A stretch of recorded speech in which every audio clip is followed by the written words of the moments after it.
우리가 매일 자고 일어나다 보면은요, 사건, 사고들을 참 많이 접하게 되는 것을 볼 수 있어요.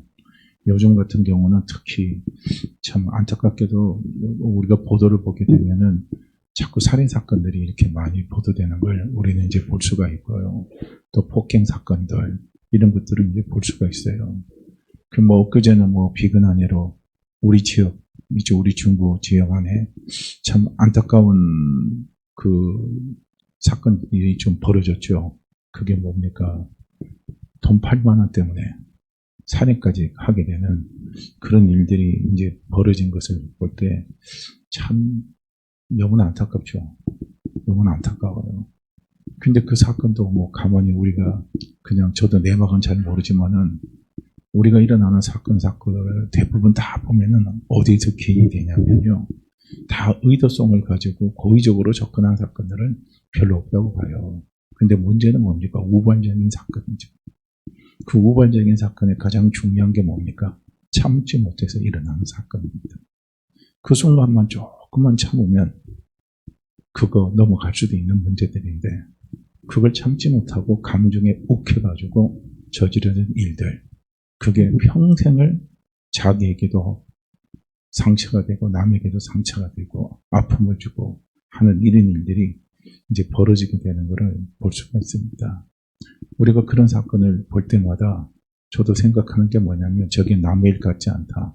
저게 내 일이 될 수도 있고 저 사람이 내가 될 수도 있죠. 왜 그러냐면 우리도 참지 못하고 욱하다 보면요. 그렇게 될 수가 있잖아요. 자, 그런 면들에서 보게 될 때 참 제 자신도 그런 부분을 놓고 기도도 하게 되고 제 자신의 또 성격도 한번 또 되돌아보게 되는 그런 시간을 갖기도 합니다. 어쨌든 참 하나님은 그런 부분에서 우리를 온전하게 지으셨으면 얼마나 좋겠습니까? 순간의 감정에 욱하지 않고 잘 참고 견디면서 모든 일을 처리해가게 하나님이 이렇게 참 우리를 그렇게 만들어주시면 너무 좋은데 근데 안타깝게도 우리는 그렇게 부족함이 많도록 하나님 우리를 만들어 놓으셨어요. 그래서 때때로 이렇게 생각해 보면은 참 부족함이 없이 살아간다는 게 얼마나 그게 참 부럽고 부족함이 없이 살아가는 게 참요 어떻게 보면 마음의 소원일 수도 있습니다. 왜 우리는 나는 그렇게 부족함이 많은가 하는 부분에 대해서 어떤 때는 자책도 많이 하게 되고요. 그것 때문에 힘도 빠지고 그것 때문에 어떻게 합니까? 삶의 의욕도 잊을 수도 있습니다. 그렇지만 어떻게 합니까? 우리는 부족하지만 이 세상에서 우리에게 주어진 삶을 최선을 다하고 살아가야 되는 게 우리 아닙니까? 자, 한번 보세요. 성경에 보면은 자신의 그 순간적인 감정을 참지 못하고 욱하고 저지른 그 첫 번째 사건이 나오죠. 그게 바로 창세기 4장에 나오는 카인의 사건 아닙니까? 카인이 자기의 감정을 조절을 못한 거예요. 자기는 최선을 다해서 하나님 앞에 인정받는 제사를 드리려고 했는데 그것이 하나님 앞에 상납되지 못했습니다. 대신 아벨의 제사를 하나님이 받으셨죠. 그러니까 카인이 마음이 상한 거예요. 그러니까 그 마음이 상한 감정을 가지고 자기 동생 아벨을 바라보게 되니까 아벨이 미운 거죠. 죽도록 미운 거죠. 그래서 그 감정을 억제하지 못하고 결국은 카인은 어떻게 합니까? 자기 동생 아벨을 죽게 만들어버렸죠. 자기가 살인해버렸어요. 그래서 그 결과 카인에게 찾아온 건 그의 인생 전체가 너무나 비참한 결과가 찾아온 겁니다. 그 카인에게 찾아온 것이 어떤 거냐면 평생의 살인에 대한 동생에 대한 죄책감 속에 카인은 살아갈 수밖에 없는 거예요. 그래서 하나님 앞에 카인이 고백합니다. 내가 지은 죄가 너무나 중하고 중해서 제가 견딜 수가 없습니다. 합니다. 그렇죠. 우리도 살아가다 보면요. 순간 욱해서 저지른 말 한마디가 순간 욱해서 저지른 행동 하나하나가요. 우리로 하여금 마음의 자책감을 주게 하는 게 참 많습니다. 그때 우리 아이한테 그런 소리 하지 말았어야 되는 건데 그때 그 사람에게 이 방법 말고 저 방법을 취해서 조금 더 낫게 할 수도 있었을 건데 그때 내가 조금만 참고 조금만 더 지혜롭게 행동을 했다면 이런 결과는 오지 않았을 텐데 하면요. 이런 우리가요, 후회와 아쉬움과 자책감 속에요, 우리는 살아갑니다. 이것이 사람 살입니다. 이것이 인간입니다. 그렇다고 그것을 우리가요, 또 그대로 방치하며 살아갈 수도 없는 것이요, 또 우리의 삶의 모습입니다. 어쨌든 카인은요, 자기가 순간 자기의 분노를 조절하지 못해서 살인죄를 저지르고 난 다음에 그런 평생의 죄책감으로 살아갔습니다. 그 다음에 카인에게 또 찾아온 것이 무엇이냐면요, 대인 공포증입니다. 대인 기피증이에요. 자기가 자기 동생을 살인해서 죽였으니까 그걸로 인해서 막 엄청난 죄책감과 압박감이 자기에게 찾아오니까 카인에게 정신적인 질병이 생긴 거죠. 그게 뭡니까? 사람이 나를 보면 전부 죽일 것 같다. 이게 얼마나 무섭습니까? 이게 얼마나 두려워요. 이 대인 기피증, 대인 공포증은 다 그런 거 아닙니까? 그래서 사람 만나는 게 무섭고 사람 만나는 게 겁이 나는 거예요. 그래서 이런 병이 한번 찾아오게 되면 이 사람은 사회생활 못하죠. 그냥 혼자만 갇혀 사는 겁니다. 참 무섭잖아요. 얼마나 무서워요.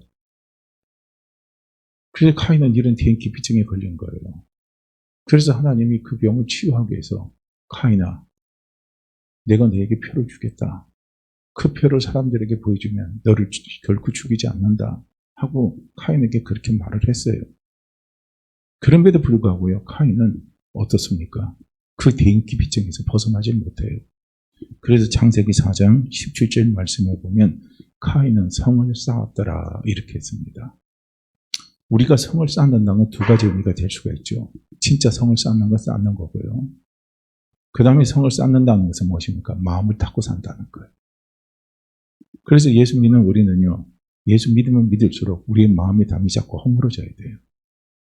그런데 예수를 믿으면 믿을수록 우리의 마음의 담이 자꾸 쌓인다면요, 그건 정말 안타까운 일입니다. 근데 카인은 하나님을 알았어요. 하나님을 알았지만 카인의 삶은 어떤 삶이냐? 성을 쌓는 삶을 사는 거예요. 그래서 창세기 17장 4장 17절 말씀에 보면 카인은 성을 쌓았더라 그랬습니다. 그 성을 이름해서 자기 아들의 이름을 따서 에녹성이다 이렇게 말을 하고 있는 것을 볼 수가 있습니다. 성을 왜 쌓겠습니까? 성을 왜 쌓아요? 사람들이 무서워요. 사람들이 자기를 죽일 것에 대한 무서움입니다. 이 무서움 때문에 사실은 사람들이 성을 쌓고 있는 겁니다. 성이 자꾸 무너지는 사람이 축복받은 사람이에요. 이게 축복받은 사람입니다. 부족한 것은 이처럼 우리로 하여금요, 우리의 삶을 피폐하게 만들어요. 내 마음을 피폐하게 만들고 내 영혼을 피폐하게 만들고 우리의 삶을 피폐하게 만들어버리는 것이요, 이 부족함입니다. 그래서 우리는 부족함이 많아서 두려워도 하고요. 우리는 부족함이 많아서 근심도 하고요. 우리는 시기도 하고 질투도 합니다. 불안해하기도 합니다. 또 반대로요, 교만하기도 하고요. 스트레스 받으며 살아가고 염려하며 살아가기도 합니다. 그러면서 약한 내 모습, 부족한 내 모습을 자꾸 보게 되면, 여기에 우리가 집착하게 되면요, 이 험한 세상을 내가 어떻게 살아갈까 하는요, 이런 두려움이 계속 엄습해 오는 거예요. 제가 엊그제 그분은 평소에 보면은요, 그 목사님 되게 강한 목사님이에요. 되게 강해요. 뭐든지 강하고 자신감 있고 그런 목사님인데, 그분이 한번 병으로 탁 쓰러지고 나니까요, 엊그제 이제 그분은 한번 면회 가서 한번 만나서 이야기를 하는데, 저는 몰랐어요. 자기에게 그 공황장애가 왔다는 거. 그 공황장애가 아주 심하면요, 발작이 일어난답니다. 그럼 발작이 일어나면 주변에서 그걸 말리지는 못한대요. 막 고함을 지르면서 그렇게 한다는 거예요. 그런데 그 사모님도, 그 목사님 키가 180이 넘거든요. 그리고 덩치도 커요. 그러니까 엄청나게 사모님 힘으로서는 그걸 감당하기가 어려운 거죠. 근데 그 공황장애가 왔다는 소리를 듣고 제가 깜짝 놀랐어요.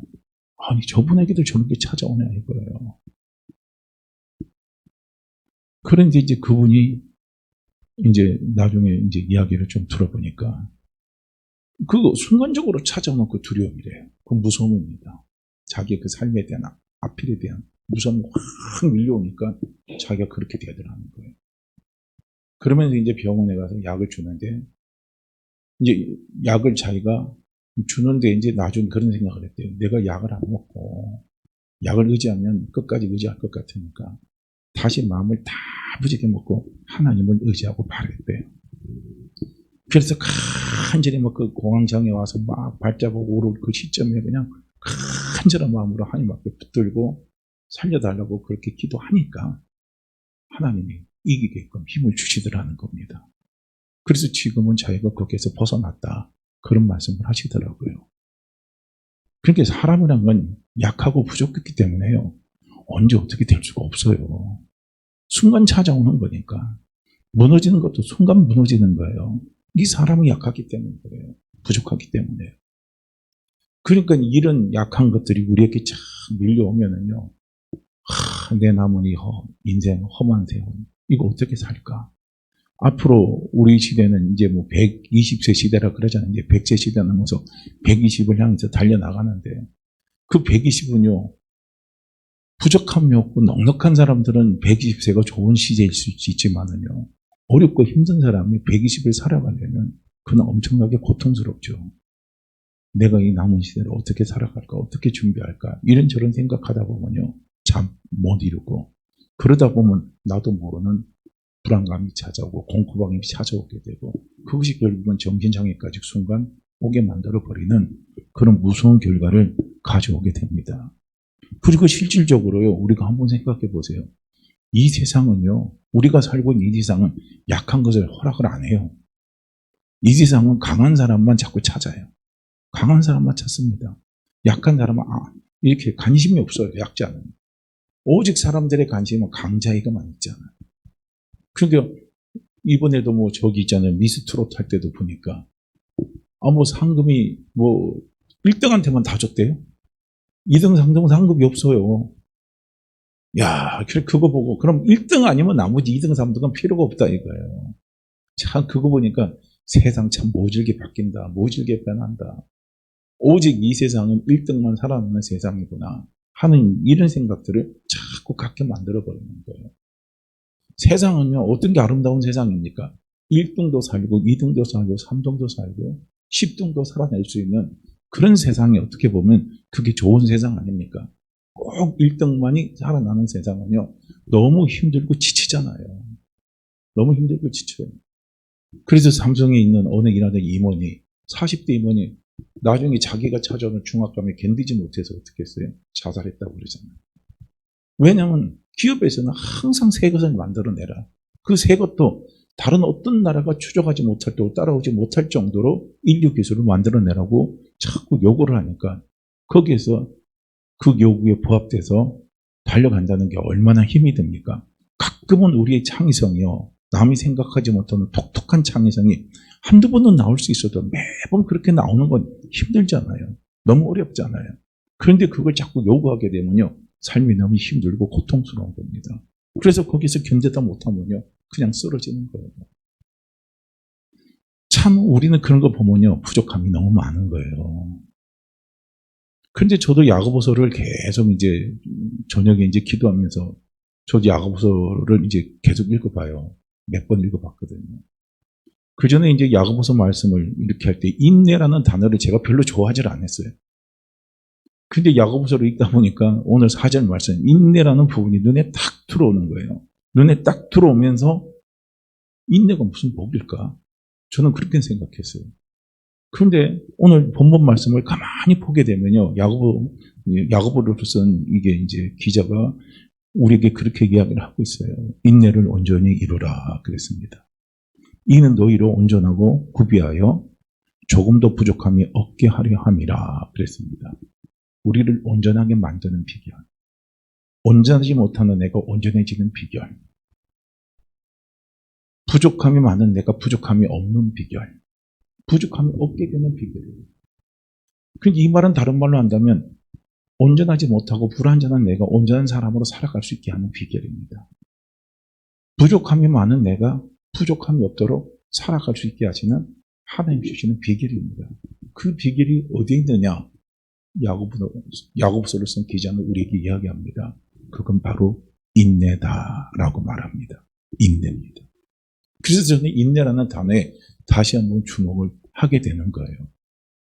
우리가 그렇게 단순하게 생각하면요, 저는 그전에 인내라는 단어가 싫었던 게 뭐냐면, 우리가 인내라는 단어를요, 한글말 사전에 딱 찾아보면 인내라는 단어가 뭐라고 되어 있느냐면요, 분노, 괴로움, 슬픔, 억울함 등을 참는 것을 말한다. 이렇게 되어 있어요. 그러니까 분노, 괴로움, 슬픔, 억울함이에요. 이것을 갖다가 참는다는 거예요. 그래서 참는 건 참는데 문제는 뭐예요? 그냥 참고만 사냐 이거예요.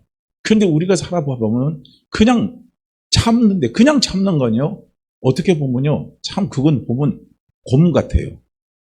그냥 참는 거.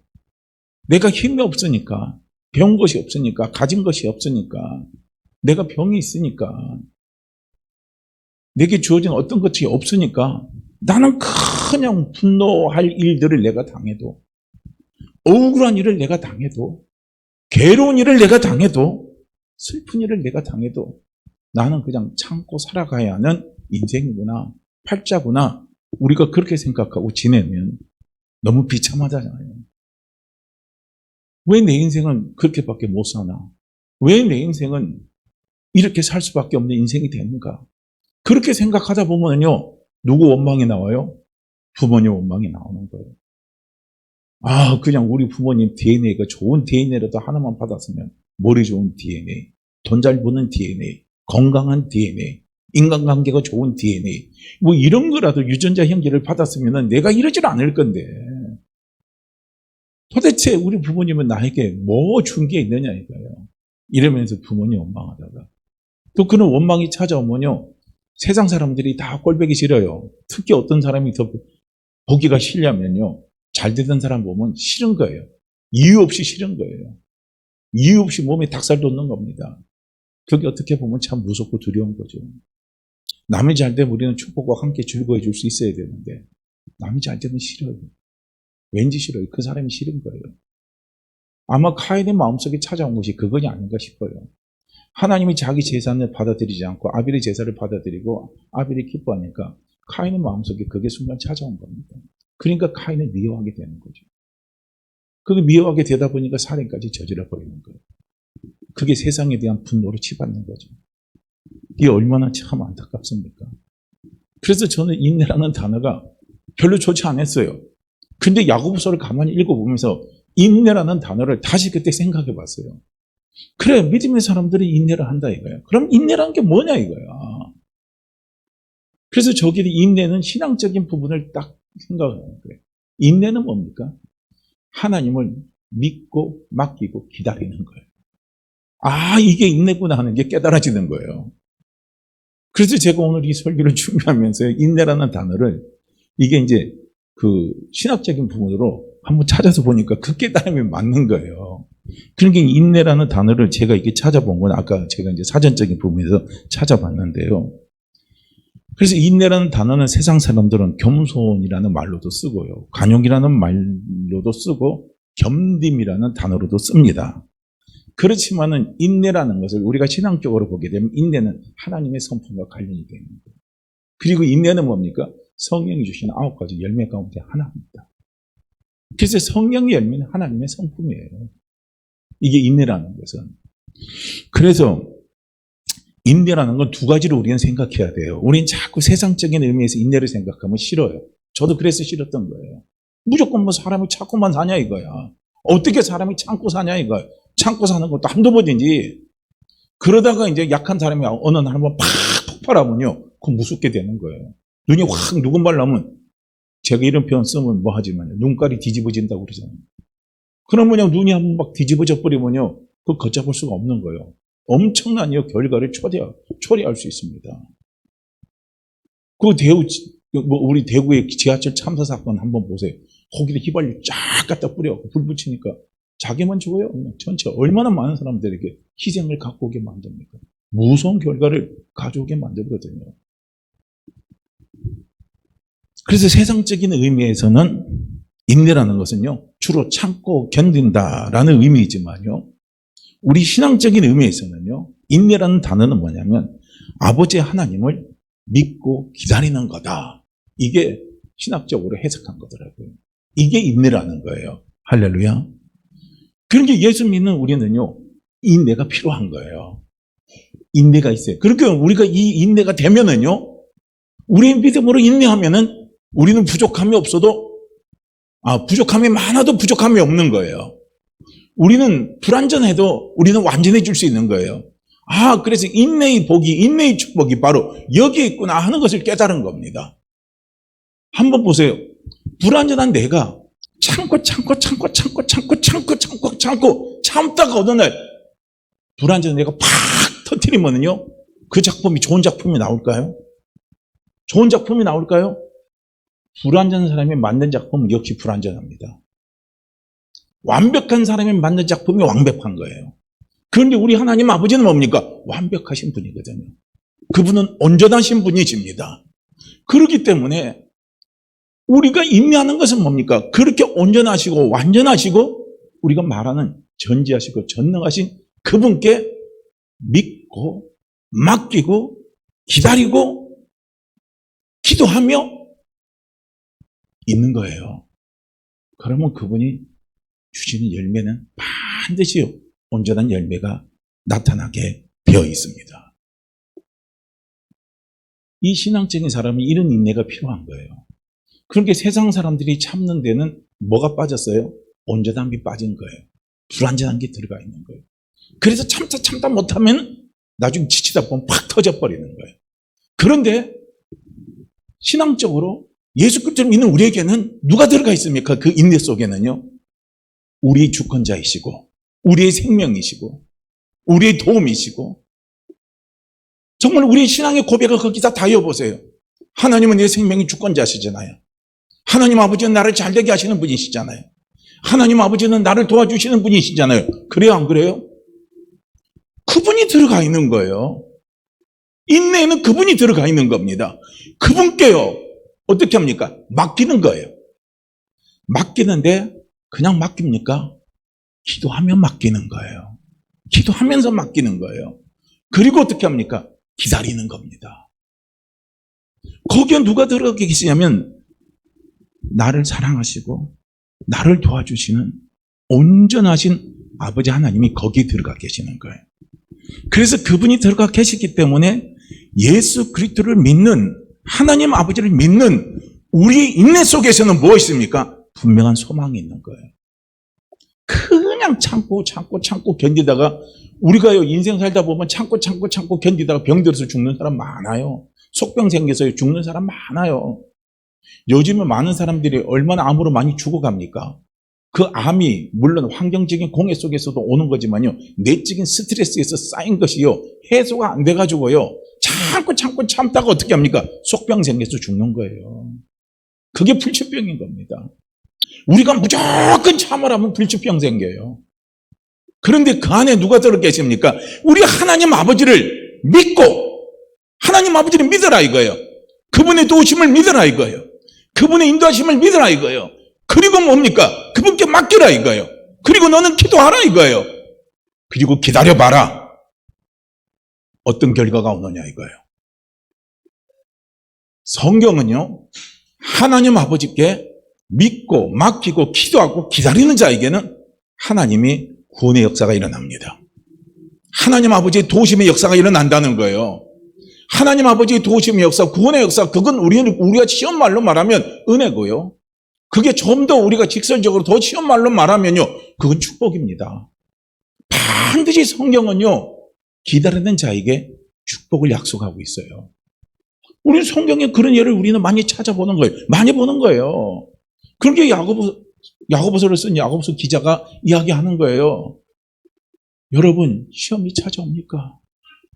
그래요. 우리가 시험은요, 내가 견딜 수 있는 시험은 견딜 수 있지만요, 내가 견디기 힘든 시험, 이해하기 힘든 시험들이 찾아오게 되면요, 우리는 거기서 견뎌내기가 어려워요.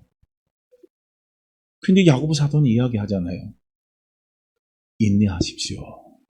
인내하십시오. 인내는 하나님 아버지가 당신을 온전하게 만드는 축복의 도구입니다. 인내하십시오. 인내하십시오. 그 인내는 부족함이 많은 우리를 하나님 아버지가 부족함이 없도록 이끌어주시는 축복의 도구가 인내입니다. 하고요, 야고보 사도가 이야기를 하는 거예요. 부족함이 없는 삶을 원하십니까? 온전한 삶을 살기를 원하십니까? 저도 많이 원하거든요. 많이 원해요. 그런데 제가 야고보서를 읽으면서 특히 4절 말씀을 딱 보면서 1장 4절 말씀을 제가 깨달은 게 뭐냐면 맡기고 기다리는 게 부족했구나. 맡기고 기다리는 게 부족했구나 하는 것을요, 제가 깨닫게 되는 겁니다. 그래서 우리가 성경에 보면은 인내의 대명사를 우리가 뽑는다면요, 그 사람은 누구겠습니까? 고난 가운데 인내의 대명사예요. 고난을 축복으로 바꾼 사람입니다. 그 사람이 누구예요? 성경에 보면 욥입니다. 욥. 그래서 욥기 전체가 다 고난 가운데 있는 사람들이 그 고난을 어떻게 견디며 이 고난을 어떻게 극복할 것인가에 대해서요, 기록해 놓은 게 욥기서입니다. 그래서 우리는 시험이 들고 어려움이 찾아오고 이해 못하는 고난이 찾아올 때는요, 욥기서를 많이 읽다 보면 거기에서 하나님 주시는 믿음을 얻을 수가 있습니다. 자, 보세요. 욥입니다. 그 욥기서를 읽다 보면요, 욥이 견디는 인내는요, 욥 개인적인 능력으로 견디는 인내가 아니라는 것을 알 수가 있어요. 그래서 우리가 인내라는 것은요, 개인적인 능력만 가지고요, 견딜 수 있는 일이 아닙니다. 이겨나갈 수 있는 일이 아니에요. 우리가 욥기서를 보면 그걸 확실히 볼 수가 있습니다. 욥기서 6장 1절 말씀을 보면 욥이 그런 고백을 해요. 내가 무슨 기력이 있기에 기다리겠느냐. 나 지친다. 힘들다 이거. 내 마지막이 어땠기에 그저 참겠느냐 이거예요. 내가 계속 참을 수만 있느냐 이거예요. 내가 계속 기다릴 수만 있느냐 이거예요. 나도 이제 지친다 이거예요. 나도 이제 지친다는 겁니다. 이게 욥이 고백합니다. 그런데 이게 인간적인 부분에서 생각할 때 인내 속에서는 이런 게 나와요. 여기는 못 기다리면 터져요. 터지고 나면 그 다음엔 더 걷잡을 수가 없어요. 더 걷잡을 수 없는 일들이 우리의 인생사에서 나타납니다. 내 주변 사람들에게도 나타납니다. 그냥 터지면 나타나요. 억눌렀다가 빵 터지면 그냥 가버리는 거예요. 산산조각 나는 겁니다. 그게 사실은 무서운 거예요. 그게 무서워요. 다른 건 무서운 거예요. 그런데 욥에도 그런 상황이 온 거예요. 그렇게 욥이 당하는 고난을 아시죠? 욥이 당하는 고난을 간단하게 제가 몇 가지를 정리해 보면요, 참 인생살이도 이런 인생살이가 없냐 이거예요. 재수도 이런 재수가 어딨냐 이거예요. 재수도 정말 없는 사람입니다. 그런데 욥이요, 하나님을 잘 믿은 사람이에요. 하나님을 잘 섬긴 사람입니다. 오늘 우리는 신앙생활 잘한 사람이에요.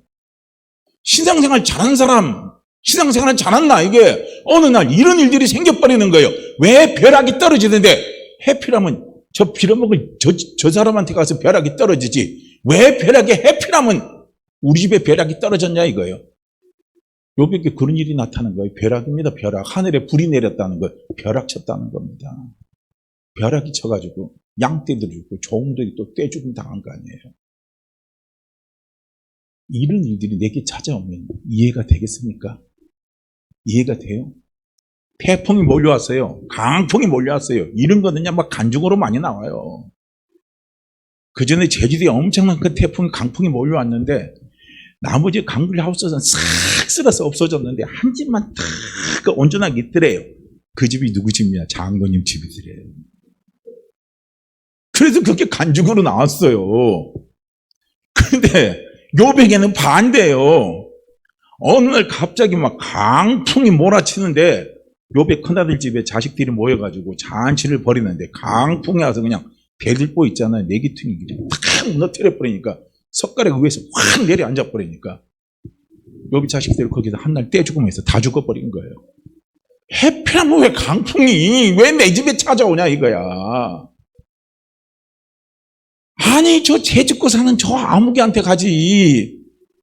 아니 신앙생활도 잘하고 하나님을 잘 믿는 나한테 왜 찾아갖고 강풍이 불어서 생태 같은 내 자식들 다 죽여버렸냐 이거예요. 오늘 이것 말하면 교통사고도 그렇게 될 수 있는 거예요. 교통사고 왜 생태 같은 내 자식이 다 죽었고 내 남편이 죽고 내 아내가 왜 죽었냐 이거예요. 우리 이런 일 당하면요 이해 못하는 거예요. 미치는 거예요 사람. 그게 한 번 일어난 게 아니잖아요. 요배는 그런 사건이 욕해서 1장과 2절 보면 2번이나 겹치잖아요. 벼락을 맞았죠. 자, 어떤 사람은 벼락 맞았고 천재가 된 사람이 있고 초능력 일으킨 사람이 있는데 아니 그 종들 가운데 그냥 초능력이 있는 사람이 나타나면 이제 전부 타서 죽어버렸어요. 야, 이거 이해하기 힘들죠. 얼마나 이해하기 힘들어요. 한번 보세요. 만약에 우리 교회도 벼락이 쳤는데 딴 데도 안 치고 우리 교회 벼락이 타지고 우리가 홀랑 다 타봐요. 동네에서 소문 어떻게 나겠습니까? 그건 우리 또 어떻게 해석을 할 거예요? 참 해석하고 어려워요. 그거요. 이해하기가. 그런데다가 또 주변에 있는 이웃들이 어떻게 합니까? 해코지를 하는 거예요. 그게 스밧 사람, 갈대 사람들입니다. 이 스밧 사람들이 쳐들어와가지고 칼로 욥의 종들을 또 죽여버리네요. 그런 일을 또 한 번, 두 번 당해요. 또 당하는 거예요. 우리가 내 집 옆에 사는 이웃집 사람 잘 맞는 것도 복인데요. 이웃집 사람 평생 살아면서 정말 힘든 이웃집 사람 한 번 만나서 그 고생하는데 또 이 사람, 내 이웃집 사람, 개 같은 사람을 또 만났네요. 아, 이거 어떻게 해요, 이거. 가는 데마다 이렇게 되는 거예요. 스밧 사람이어서 그렇지. 그 다음에 갈대아 사람이었잖아요. 갈대아 사람이어서 약대들하고 그냥 약대들을 양탈해가고 또 욥이 또 남은 종들을 또 다 죽여버렸네요. 이런 일들이 욥에게 나타나는 겁니다. 이걸 우리는 어떻게 이해할 거냐, 이거. 여기서 우리는 어떻게 이 고난을, 이게 내 힘으로, 내 능력으로, 개인의 능력으로 감당할 수 있겠습니까? 근데 여기까지는 끝나면 좋은데, 건강이라도 지켜주면, 그래도 소망을 갖고 한번, 내 나이가 어때 하고 한번 또 일어설 수도 있는데, 아, 욥에게는 그것도 없잖아요. 어떻게 악창을 줘가지고. 욥이 말하면 아주 독한 피부병 같은데, 그런 게 찾아오고 불치병이 찾아서 욥을 또 괴롭히고 있잖아요. 참 어느 날 진짜 망해도 이렇게 폭삭 망하는 경우는 드물어요. 진짜 드뭅니다. 이렇게 돼버렸어요. 이런 고난을 욥이 개인의 능력으로 견딜 수 있냐 이거예요. 그러니까 욥이 고백하는 거예요. 내가 무슨 기력이 남았기에 더 견딜 수 있냐 이거예요. 여기서 못 견디면 욥 어떻게 합니까? 자살하는 거예요. 에라이 씨 용량 먹고 죽어버리지. 에라이 그냥 뭡니까? 월미도 앞바다가 나를 부른다 그러고 인천대교가 나를 부른다고 해서 그 대교에 가서 탁 죽어버리려고 그냥 생각하는 거예요. 이게 자살이 오는 거예요. 이런 것들이 생기죠. 미국 같으면 어떻게 하니까 총 들고 있으니까 홧김에 그냥 수류탄 타가지고 총 쏴가지고 확 쏴서 죽여버릴까 그냥. 그러다 보면 그냥 총 쏴가지고 확 쏴서 죽여버리잖아요. 이런 일들이 생기는 거예요. 야, 참 그러니 얼마나 힘이 들어요. 그래서 욥도 알아요. 특히 믿음이 없는 사람들이 하나님을 대항해서 견딘다는 게 얼마나 힘든가를 욥이 또 알아요. 그래서 욥기서 9장 4절 말씀해 보면은 그는 하나님은 마음이 지혜로우시고 힘이 강하시니 하나님을 거스려 스스로 완악하게 행하고도 형통할 자가 누구겠느냐. 하나님을 거스려서 형통할 사람은 아무도 없다 이거예요. 살아남을 사람은 아무도 없다 이거예요. 이것도 욥은 압니다. 그럼에도 불구하고 지금 자신이 당하고 있는 이 고난에 대해서 욥은 너무나 힘들어요. 그리고 또 실질적으로 하나님은 욥에게 인간적으로 가지고 있는 소망이나 기대를 산산히 부서뜨린 것을 우리는 욥기서를 통해서 볼 수가 있어요. 욥기서 14장 19절 말씀에 보면 이렇게 말합니다. 물은 돌을 닳게 하고 넘치는 물은 땅의 티끌을 씻어버리나이다. 이거예요. 물은 돌을 닳게 하면 나중에 싹 없어지잖아요.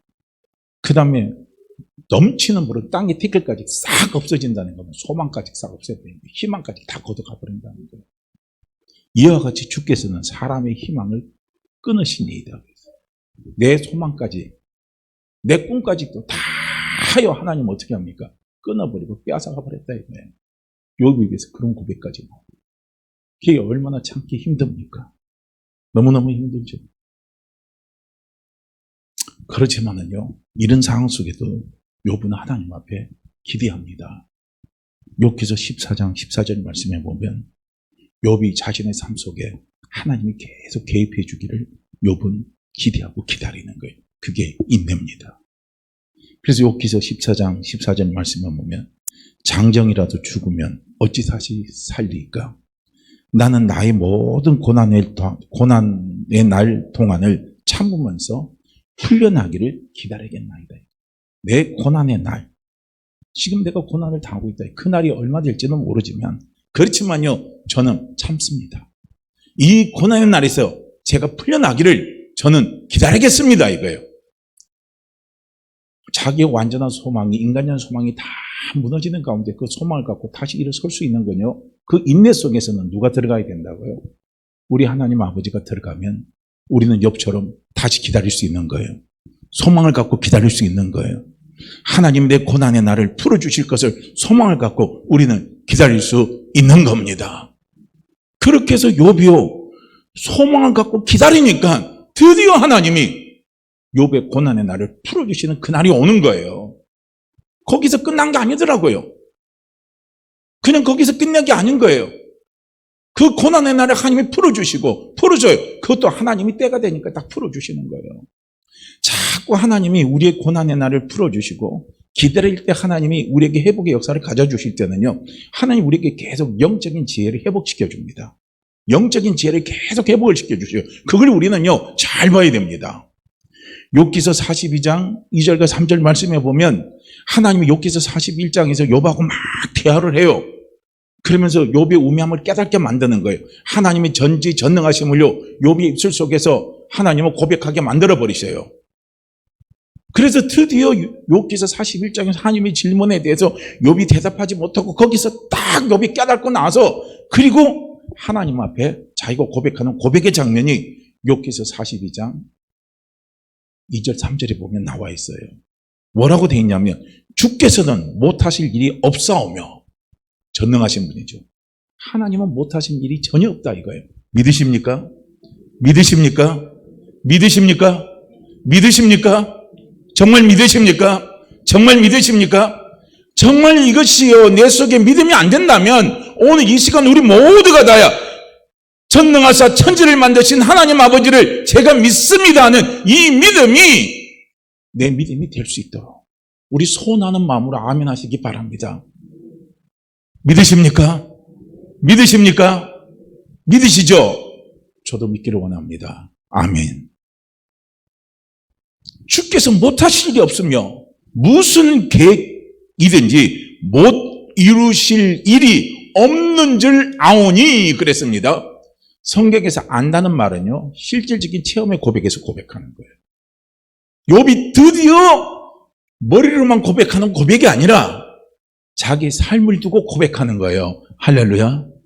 아, 하나님은 못하실 일이 없고 하나님은 어떤 계획을 세우실지라도 못 이룰 계획이 하나도 없으시는 분이구나 이거예요. 그러면 믿으십니까? 하나님이 나를 향한 하나님의 계획이 부정입니까? 긍정입니까? 우리를 향한 하나님의 계획이 부정입니까? 긍정입니까? 부정이에요? 긍정이에요? 부정이에요? 긍정이에요? 긍정이라고 믿으시죠? 긍정이라고 믿으시죠? 저도 긍정이라고 믿습니다. 그러면 하나님은요, 무슨 계획을 가지고 있든지 간에 하나님은 그 계획을 못 이실 분이 아니라는 거예요. 우리 교회를 향한, 나를 향한 하나님의 계획은 긍정입니다. 아버지의 계획은 긍정입니다. 그러기에 우리는 이것이 믿는다면 난 그거 믿습니다. 나 그거 믿습니다. 나 그거 믿습니다. 나 그거 믿습니다. 아버지, 제 삶이 지금 이만큼 남았다 할지라도 제 삶에 대한 하나님 아버지의 계획이 저는 있을 줄로 믿습니다 이거예요. 우리를 향한 하나님의 계획이 있겠습니까? 없겠습니까? 하나님은 계획 없이 나를 그리스도 안에서 나를 부르셨겠습니까? 하나님이 아무런 계획 없이요, 하나님이 나를 이 땅에 보내셨겠습니까? 계획을 가지고 보내신 거예요. 그 계획은 분명히요 축복의 계획이고 긍정의 계획입니다. 할렐루야. 그걸 내가 믿는다면 우리는 하나님 앞에 기도하는 거예요. 하나님, 비록 지금까지 살아온 내 삶이 제가 판단할 때는 그것이 지금 부정적이고 힘든 거라 할지라도 내 남은 인생의 계획은 반드시 축복일 줄로 믿습니다. 긍정인 줄로 믿습니다. 긍정인 줄로 믿습니다. 하나님이 그렇게 이루실 줄로 믿습니다 하고요. 우리는 하나님 앞에 고백하며 때로는 부르짖으며 때로는 신음을 하며 하나님 앞에 기도하며 기다리는 거예요. 기다리면 하나님은 기가 막히게 회복시켜 주십니다. 때가 되면 회복시켜 주시는 거예요. 그 다음에 욥이 뭐라고 하냐? 무지한 말로 이치를 가리는 자가 누구니까 그래요. 무지한 말로 이치를 가리는 자가 누굽니까? 욥 자신이라는 거예요. 나는 멍청인데 이 멍청이가 이런 하나님의 계획을 모르고 이런 하나님의 능력을 모르고 내가 이때까지 하나님 앞에 원망하고 불평하며 내 태어난 나를 내가 저주하고 이러며 했던 내가 멍청이다 이거예요. 내가 멍청이다 이거예요. 할렐루야. 아까도 말했잖아요. 욥기서 14장 17절 말씀. 내 꿈이 상상조각 났습니다. 내 꿈마저도 하나님이 다 뺏어갔습니다 하고요. 욥이 그런 고백까지 했잖아요. 그런 말을 한 건 뭡니까? 멍청한 제가 그런 말을 했다는 거예요. 할렐루야. 우리가 영적인 지혜가 밝아지고요. 우리가 믿음이 밝아지면요. 우리는 우리 머리를 치게 돼 있어요. 할렐루야. 침에서 뭘 치는 줄 아십니까? 멍청한 거는 나다 이거예요. 멍청한 거는 나다 이거예요. 바보 같은 건 나다 이거예요. 어리석은 자는 나다 이거예요. 이게 무지한 말로 이치를 가리는 자입니다. 욥이 그걸 본 거예요. 그래서 어느 분의 카톡에 보면은 항상 그런 말을 썼는데요. 항상 하나님은 오르십니다. 하고 딱 거기다가 한 단어 딱 써놨어요. 한 문장을. 항상 하나님은 오르십니다. 맞아요. 그분은 항상 오라요. 항상 하나님 아버지는 오르십니다. 우리가 이걸 인정하고 달려가는 믿음만 되면요. 마음이 얼마나 편한지 몰라요. 내가 부족함이 많아도 우리는 부족함이 없는 삶을 살아갈 수 있는 힘이 거기에서 나옵니다. 하나님 아버지는 항상 오르시고 제 생각은 틀렸습니다. 제 생각은 틀렸습니다. 제 판단은 틀렸습니다. 제 판단은 틀렸습니다. 우리는 그렇게 고백하는 거예요. 할렐루야. 우리 삶의 불안과 공포가 왜 찾아옵니까? 우리의 삶의 불안과 공포가 찾아오는 건요. 내 판단이 옳다고 믿기 때문에 그런 거예요. 내 생각이 자꾸 옳다고 믿기 때문에 그런 거예요. 그렇지만 우리는 자꾸 인정하는 거예요. 내 판단이 틀렸습니다. 제 생각이 틀렸습니다. 항상 하나님 아버지가 오르십니다. 항상 하나님 아버지가 오르십니다고요. 우리는 인정해 드리는 거예요. 할렐루야. 이게 우리에게 중요한 거죠. 욥이 그렇게 고백을 한 거예요. 무지한 말로 이치를 가린 자가 누구니까? 나는 깨닫지도 못한 일을 말하였고, 그렇죠. 자기가 깨닫지 못하죠. 우리가 어떻게 하나님의 계획을 깨달을 수가 있습니까? 우리가 어떻게 나를 향한 하나님의 그 위대하신 계획을 깨달을 수가 있습니까? 우리는 깨닫지 못하는 거 당연한 거예요. 우리 입술로 고백해야 되는 거거든요. 그런데 우리는 그 고백 잘 안 해요. 스스로 알 수도 없고 헤아리기도 어려운 일을 내 입에서 말했습니다. 하고 욥이 거기서 회개하면서 하나님께 딱 내려놔 버리잖아요. 우리가 기다림의 가정 속에서는 부족하니까 이런 것들이 나오는 거예요.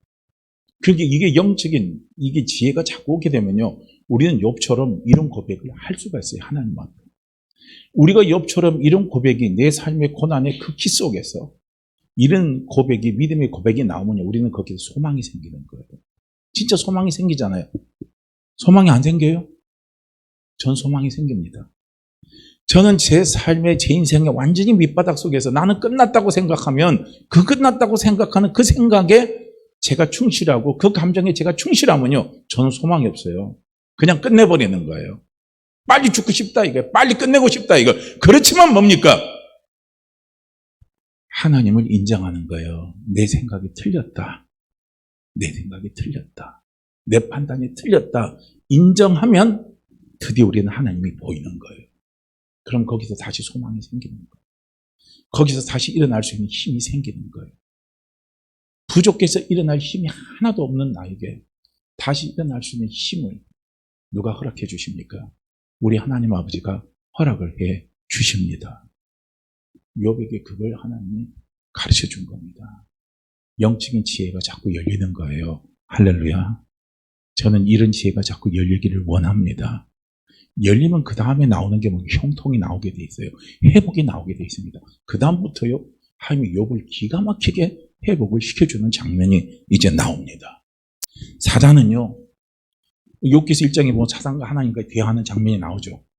그래서 사단은 전부 하나님의 손아귀에서 움직여요. 하나님이 허락한 범위 안에서만 움직이는 거예요. 그래서 결코 예수 그리스도를 믿는 우리는 사단이 우리를 멸망시킬 수 없어요. 하나님이 허락하는 범주 안에서만 움직이는데, 그런데 이제 사단과 하나님과 대화하는데 사단은 항상 하나님 우리에게 준 축복을 빼앗아가는 게 사단입니다. 그래서 하나님 앞에 막 욥에 대해서 어떻게 합니까? 욥이 물질이 많고 자식도 많고 욥이 건강하니까 당신한테 믿음 생활 잘하고 신앙 생활 잘하지. 그거 다 뺏어가 보세요. 하나님. 욥이 하나님을 막 저주하고 그냥 끝내버릴 겁니다. 막 그렇게 하잖아요.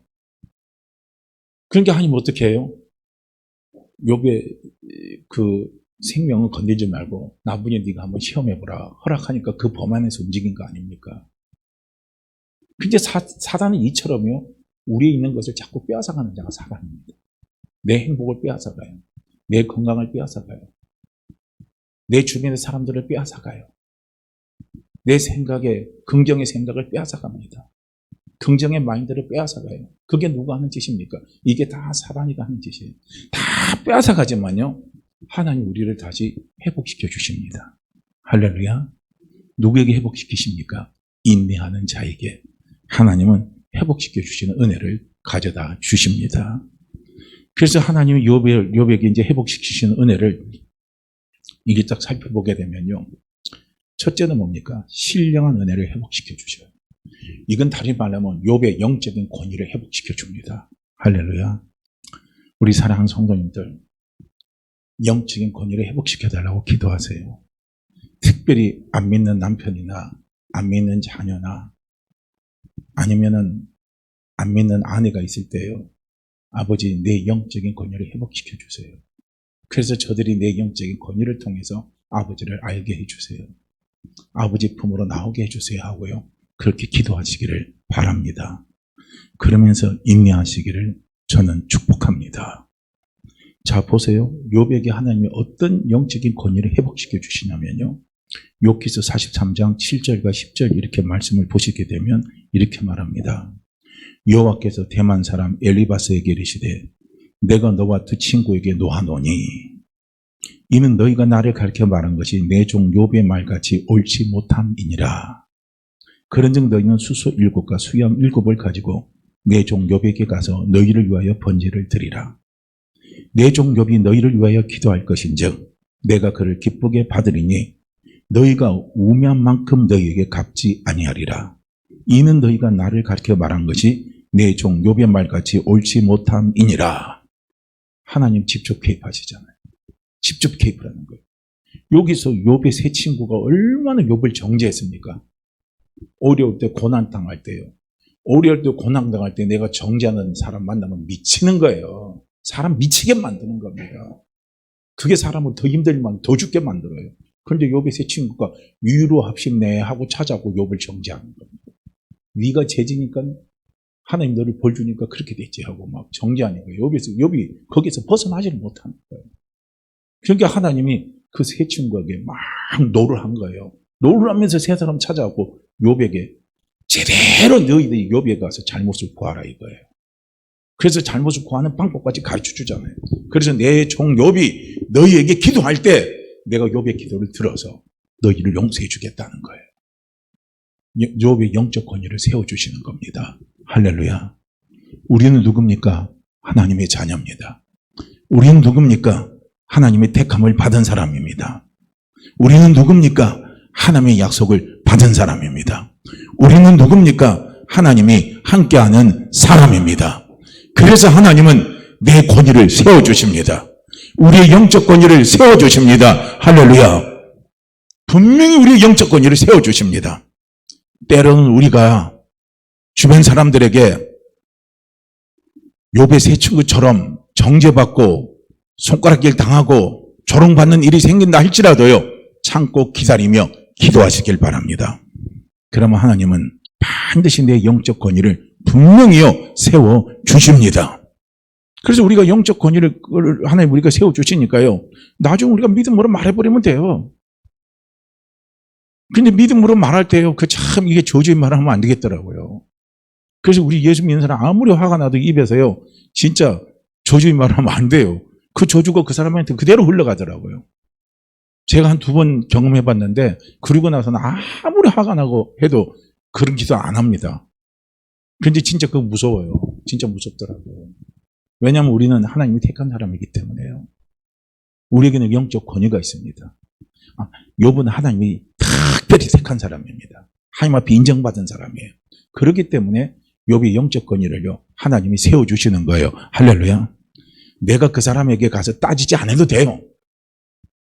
내가 그 사람에서 억울하다고 화풀이 안 해도 돼요. 우리는 하나님 앞에 뭔가 믿고 기도하고 맡기고 참으시라는 거예요. 할렐루야. 그러면 하나님은 역사하십니다. 반드시 하나님은 역사하셔서 내 영적 권위를 회복시켜 주십니다. 자, 그 다음에요. 욥의 인간관계가 다 파괴가 됐어요. 욥이 그런 고난을 통해서. 그런데 하나님이 욥의 인간관계를 전부 다 회복시켜 주신 겁니다. 어디까지가 욥의 부부관계까지 다 깨져버렸잖아요. 욥의 부인이 욥에게 뭐합니까? 하나님을 저주나고 나가 뒤져라 그 소리인 거 아니에요? 막말라면. 이게 얼마나 부인이 그런 소리 합니까? 부인도 속이 터지니까 그렇게 했겠죠. 그 정도 욥의 관계가 다 파괴가 돼버렸어요. 부인이 그 정도인데 형제하고 관계가 온전해지겠습니까? 아니지, 다 파괴가 된 거죠. 그런데 욥기서 42장 11절 말씀을 보면 인간관계를 회복시켜 주셔요. 이에 그의 모든 형제와 자매와 이전에 알던 일들이 알고 지내던 사람들이 다 와서 그의 집에서 그와 함께 음식을 먹고 여호와께서 그에게 내리신 모든 재앙에 관해요.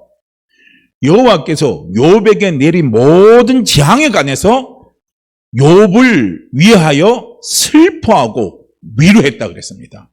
슬퍼하고 위로하고 그거 말로만 슬퍼하고 위로한 게 아니라 금조각 하나씩과 금고리 하나씩을 가져다 주면서요 욥을 같이 슬퍼해주고 위로를 해줬다는 거예요.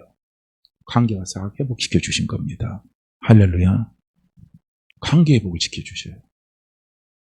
그런 게 우리가 사람과의 관계가 뒤틀렸을 때요 첫째는 뭐냐면 내가 먼저 가서 그 사람한테 하려고 보다도 하나님 앞에 자꾸 맡기면서 기도하세요. 맡기면서 기도하고 하다 보면요 하나님이 때를 갖다 주십니다. 그때 하면요 모든 것이 원만하게 다 회복되도록 하나님은 역사하십니다. 할렐루야. 내가 자꾸요 막 조급증이 나서 움직일 때는 안 돼요. 하나님이 개입하셔서 하나님이 역사하시면 그때가 있습니다. 그때를 하나님 우리에게 다 알게 해주셔요. 그래서 모든 관계를 잘 회복되도록 하나님이 축복해 주십니다. 그래서 인간관계 회복되고요. 경제가 회복된 거예요. 오늘 말하면. 물질을 하나님이 갑절로 회복시켜 주셨습니다. 욥기서 42장 12절 말씀에 보면 여호와께서 욥의 말년에 욥에게 처음보다 더 복을 주셨나니 그랬는데 개혁성경에는 갑절로 복을 줬다 그랬습니다. 더 복을 주셨다 그랬어요. 그래서 그가 양 14,000과 낙타 6,000과 소 1,000결이와 암낙이 1,000을 하나님이 다 주셨다는 거예요. 그게 우리가 참고 기다려 보면요 하나님이 한 번만 물고만 띄워주면요 그 전에 했던 거 다 갖고도 남아요. 다 갖고 남고 회복되는 역사가 일어납니다. 할렐루야. 근데 내 힘으로 하려면 안 돼요. 그러다 보면 지쳐서 쓰러지고 포기해버려요. 그러나 예수 그리스도의 인내는 그 속에 누가 들어가 있습니까? 아버지 하나님이 들어가 있습니다. 할렐루야. 그래서 인내하고 기다리면요 이렇게 물질을 회복시켜 주시고 우리의 경제를 회복시켜 주시는 은혜를 가져다 주셔요. 그래서 우리가 코로나19로 지금 참 힘들고 어렵지만은요 인내하시기 바랍니다. 인내하시기 바랍니다. 하나님 회복시켜 주셔요. 그 다음에 자손의 복을 주셔요. 욥기서 42장 13절 16절 말씀에 보면은 그 후에 욥이 140년을 살며 아들과 손자 4대를 보았고 그랬습니다. 싹 하나님이 건강하게 해주시고 4대까지 보게 해주시는 거예요. 140년을 살고요. 금방 빡빡 끓을 때는 금방 죽을 것 같은데 안 그러잖아요. 하나님이 건강 회복시켜 주시고 장수의 복 주시고 자손의 복까지 주셨어요. 그렇게 하나님이 모든 것을 다 회복시켜 주시는 은혜를요, 하나님이 가져다 주셨습니다. 결론적으로 말씀드릴게요. 이 세상에서 어려움 없이 세상 살아가는 사람 아무도 없습니다. 다 어려움을 갖고 세상살이 살아갑니다. 그러나 예수 그리스도를 믿는 우리에게는 어려운 가운데 우리가 인내를 할 때 그 인내의 방법은 세상 사람과 달라야 됩니다. 세상 사람 안에 인내에는 거기에는 하나님이 없어요. 그러나 우리에게는 누가 있습니까? 살아계신 하나님 아버지가 계십니다. 전능하사 천지를 만드신 하나님 아버지가 계십니다. 나를 사랑하시는 하나님 아버지가 계십니다. 나를 잘 되기를 원하시는 하나님 아버지가 계십니다. 나를 절대적으로 도우시는 하나님 아버지가 계십니다.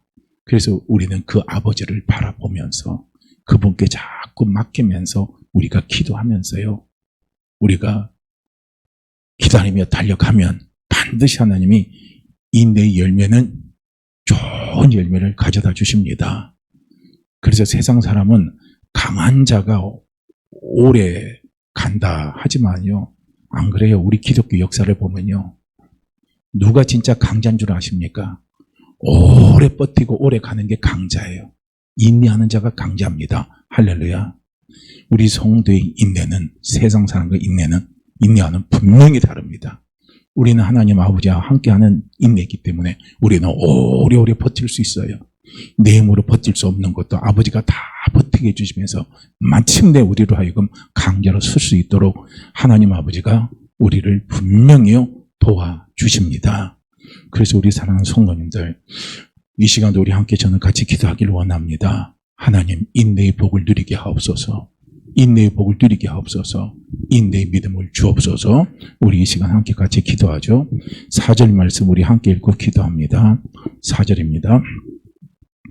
함께 읽죠. 인내를 온전히 이루라. 이는 너희로 온전하고 구비하여 조금도 부족함이 없게 하려 함이라. 인내를 온전히 이루라. 이는 너희로 온전하고 구비하여 조금도 부족함이 없게 하려 함이라. 인내를 온전히 이루라. 이는 너희로 온전하고 구비하여 조금도 부족함이 없게 하려 함이라. 아멘. 우리 함께 같이 기도합니다. 오 할렐루야. 하나님 아버지, 참으로 감사하고 감사합니다. 아버지.